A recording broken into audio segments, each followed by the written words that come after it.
Bonjour, je m'appelle Raymond Demey et je suis diseur de Bonaventure. Je suis également analyste existentiel et life coach. C'est la 31e fois que je m'adresse à vous pour vous parler de mon art, la mancie, et la 7e et dernière fois que je vous parlerai de la mantique psychanalytique. J'ai préparé un petit bout de texte que je vous lirai et que je commenterai le cas échéant. Allons-y.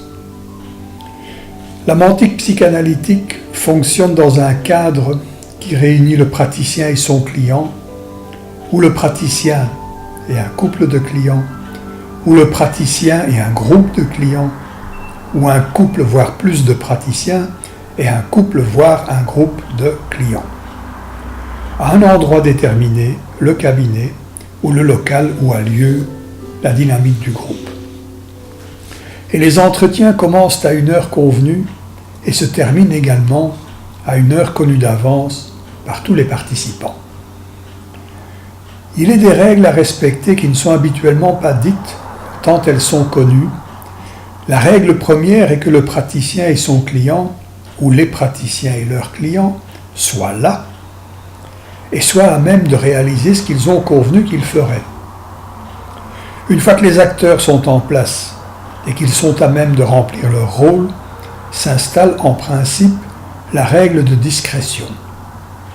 Le praticien ne dit à personne ce qui se passe lors d'un entretien, et dans un groupe, les participants s'engagent à ne pas révéler à des étrangers au groupe, soit hors contexte, ce qui s'est dit et fait dans le groupe, soit en contexte. Puis il y a une sorte de grande règle fourre-tout qui dit qu'il convient de ne pas faire à autrui ce qu'on ne voudrait pas qu'autrui nous fasse. Mais là, cela devient rapidement subjectif. Dans la mesure où nous ne sommes pas aussi tolérants les uns que les autres, que chacun de nous a ses limites propres et sa capacité à les exprimer, etc. Il convient donc pour tous d'être attentifs. Et cette attention s'obtient le plus facilement lorsqu'est énoncé le contrat qui lie le ou les praticiens à son ou à ses clients. On est réunis là pour faire quelque chose de bien précis. Le client vient avec une demande et le praticien le rencontre avec ce dont il dispose, ce qui leur permettra de convenir ensemble du sens de leur démarche, de ses limites, etc. Ce qu'on fait ensemble, ce qu'on ne fait pas ensemble. Mais il est nécessaire que le contrat soit dit et redit, qu'il soit amendé de commun accord si nécessaire, et que chacune des parties puisse le dénoncer et quitter le bateau s'il en éprouve le besoin, éventuellement avec une sorte de préavis s'il en a été décidé ainsi. Voilà pour le cadre. Dans le cadre de la mantique psychanalytique que je vous ai présentée dans les 6 vidéos qui ont précédé celle-ci, toute théorie est une pratique, selon l'adage qu'il n'est rien de plus pratique qu'une bonne théorie. Et je n'ai retenu que les meilleures théories, laissant de côté celles qui ne me paraissaient pas utiles à mon entreprise. Il convient dès lors que je vous parle de cette entreprise. Comme diseur de Bonaventure, à la fois analyste existentiel et life coach, je pars de l'idée que la vie vaut la peine d'être vécue, pour le pire comme le meilleur, comme il se dit lors des engagements matrimoniaux, et jusqu'à ce que la mort nous sépare, comme il est dit dans les mêmes engagements, puisqu'il se trouve que la mort et tous les deuils qui s'imposent à nous dans le courant de nos existences font selon moi partie intégrante de la vie. Et oui, ces événements les pires valent également la peine d'être vécus bellement dans le cadre global d'une bonne aventure. Je ne trouve donc pas morbide de parler de la mort, de la regarder de près, de la regarder en face, de la fréquenter parfois lors de deuils profonds ou de maladies graves. La mort est un désir par moments, un pis-aller le plus souvent, une issue aussi, une porte vers l'inconnu. En fait, la réponse au pourquoi nous sommes venus à la vie et pourquoi nous devons à un moment donné la quitter ou renoncer à certains des plaisirs qu'elle nous offrait à mesure qu'elle s'écoule, tient selon moi au comment nous la menons. C'est dire que pourquoi je réponds volontiers à coup de parce que, du genre pourquoi nous sommes-nous rencontrés? Parce que nous étions attirés l'un par l'autre et pour nous aimer. J'ai donc fait du pourquoi un à quoi bon, dans le sens constructif de l'expression. Et je propose une praxis, une discipline de vie en réponse aux questions existentielles que nous nous posons tous. Et il n'y a pas que la mort qui nous questionne.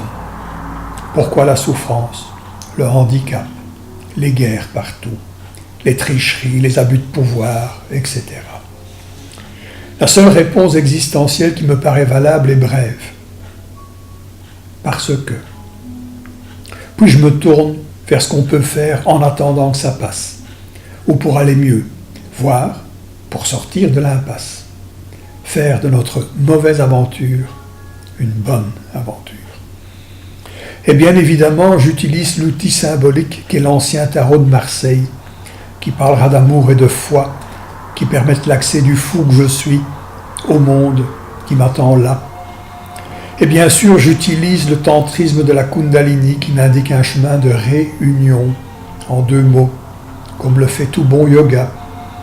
Et bien sûr, j'ai élaboré pour mon compte le paradigme égo-écologique qui fait de moi un petit bout de monde, de toujours et pour toujours. Et que je me suis permis d'y enfermer ce noyau de foi de charbonnier qui m'est propre, comme dans un écrin incassable.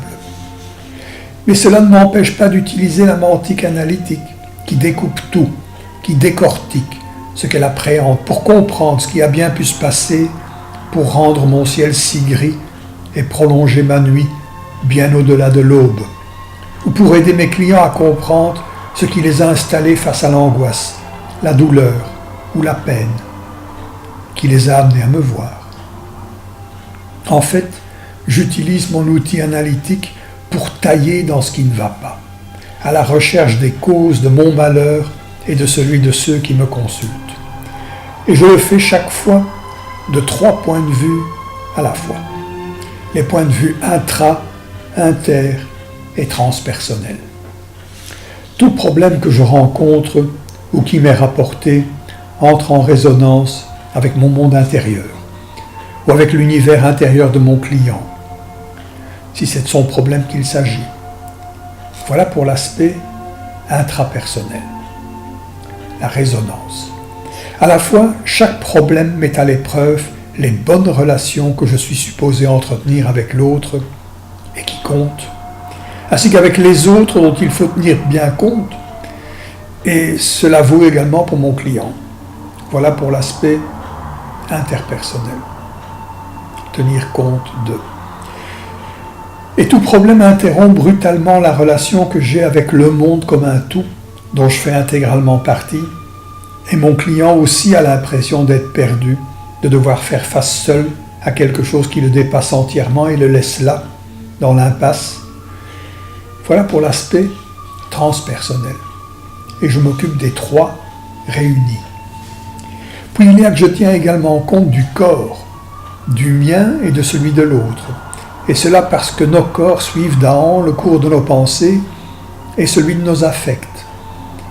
Puis je n'oublie pas que tout problème demande un réajustement de notre image du corps pour être résolu, ce qui n'est pas rien, et qu'il implique d'apprendre à jouer d'autres rôles, ou de les jouer mieux, ou d'en désapprendre certains parfois.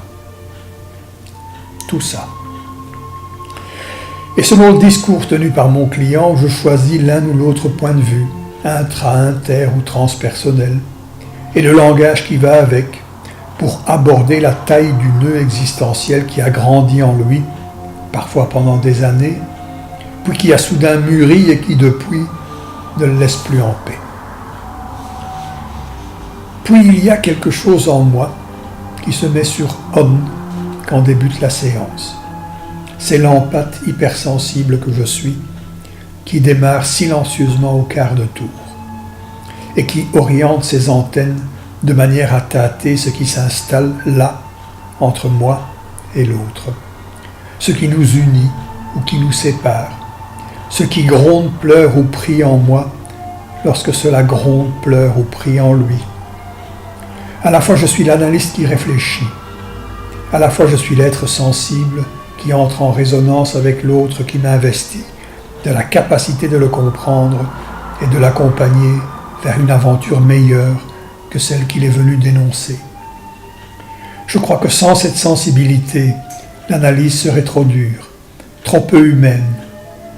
Just a little of that human touch, comme le dirait le chanteur Bruce Springsteen. Et le reste est alchimique. C'est comme lorsqu'on sait conduire un véhicule, une auto, une moto par exemple. Au début, c'est laborieux. Il faut penser à tout et y ajouter le code de la route en prime. Puis, au bout d'un moment, qui peut être plus ou moins long, car chaque client est un véhicule neuf avec lequel on n'a jamais roulé auparavant, à un moment donné, donc c'est parti. On enchaîne les virages en y réfléchissant à peine, sinon par moments, des moments très intenses souvent, parce qu'on y est très concentré. Et on a l'impression parfois de devoir s'éveiller d'un songe partagé quand approche la fin de l'entretien, de devoir revenir à la normale.